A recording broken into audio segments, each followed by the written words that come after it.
Bapak Ibu, saudara-saudara yang terkasih dalam Tuhan Yesus, dalam Alkitab ada banyak sifat-sifat Tuhan, sifat-sifat Allah. Ada pengasih, penyayang, kemudian adil, maha kuasa, maha esa. Tetapi sesungguhnya semua sifat-sifat Tuhan itu muncul setelah ada atau disebutkan setelah adanya ciptaan. Tetapi ada sifat utama, yaitu Allah itu maha ada.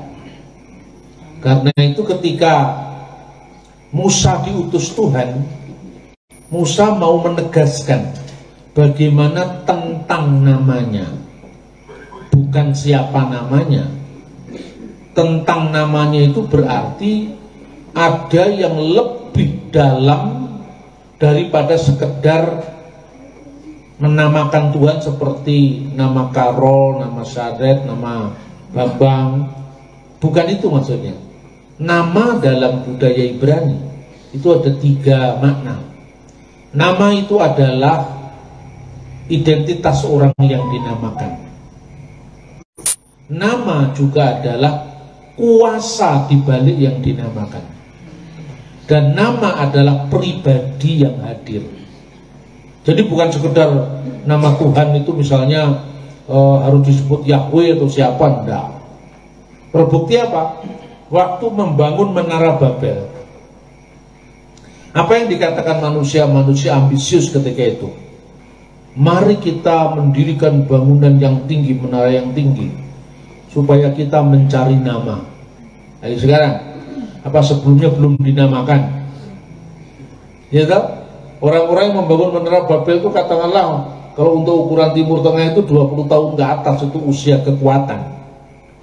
Masa umur 20 tahun belum ada namanya, masih mencari nama? Berarti nama di situ artinya bukan nama secara harfiah. Maka kuasa di balik yang dinamakan. Nama Tuhan, menara yang kuat. Coba hurufnya atau kuasanya yang dimaksud. Kalau hurufnya ditulis JHWH, nama Tuhan, menara yang kuat. Tunggu dulu, ini satu huruf hanya copot, kan nggak begitu.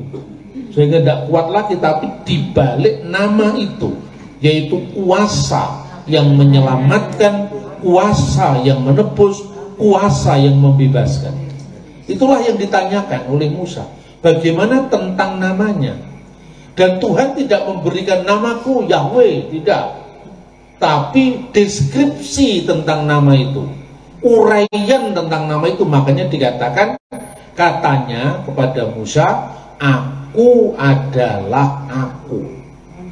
Bahasa aslinya Ehyeh, Asher, Ehyeh. Dan kata Ehyeh itu artinya aku ada. Asher yang, Ehyeh aku ada. Jadi Ehyeh, Asher, Ehyeh. Aku ada yang aku ada.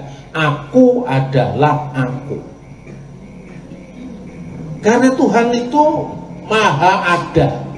Jadi aku ada. Ada itu bahasa Ibraninya hayah. Kalau aku ada, Ehyeh. Kalau dia ada, kira-kira ini Yahweh, kira-kira seperti itu. Kalau yang menyebut itu umatnya, berarti dia ada. Yahweh itu kira-kira artinya dia yang sudah ada, dia yang ada, dan dia yang akan datang. Dia yang sudah ada, dia yang ada, dan dia yang seterusnya ada. Tuhan itu tidak pernah tidak ada, tapi dia selalu ada. Lalu ada itu artinya juga ada, eksis, hadir, berkuasa. Itu maknanya. Dan apa yang dilakukan Tuhan? Aku yang adalah aku akan mengutus aku Musa kepadamu. Jadi dikatakan kepada Musa, katakan kepada Fir'aun, bukan kamu, bukan Musa, bukan manusia, tetapi dia yang tangannya teracung tadi, yang akan mengutus aku kepadamu. Kalaupun akhirnya Fir'aun tidak mau mendengar itu, dan Tuhan sudah tahu, dia pasti akan menolak. maka jangan khawatir, tanganku acungkan tanganku dan Israel akan diselamatkan. Itu tekanan pertama. Karena terkait dengan aku ada, itu berarti selalu ada. Aku telah ada, berarti kalau Tuhan dulu ada, sekarang ada, seterusnya akan ada. Yang akan datang itu seterusnya akan ada.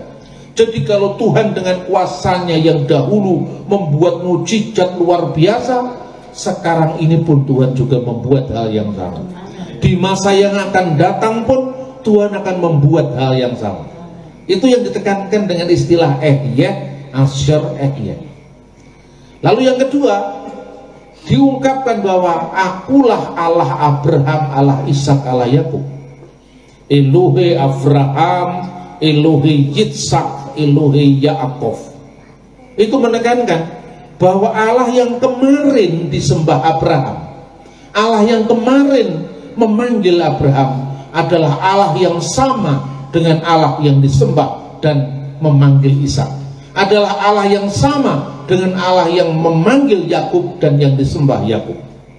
Jadi ada kesinambungan generasi yang tidak pernah putus, bahwa Allah yang disembah Abraham kemarin, Allah yang sama yang disembah dengan Ishak, Allah yang sama yang disembah dengan Yakub, Allah yang sama yang sekarang engkau Musa membawa nama besarnya, membawa kuasa besarnya untuk penyelamatan Bani Israel.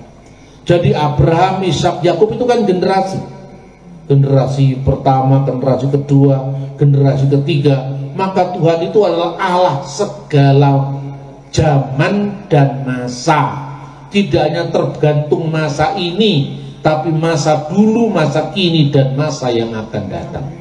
Maka dalam kitab Wahyu, kekudusan nama dan ketidakterbatasan Tuhan itulah yang ditekankan.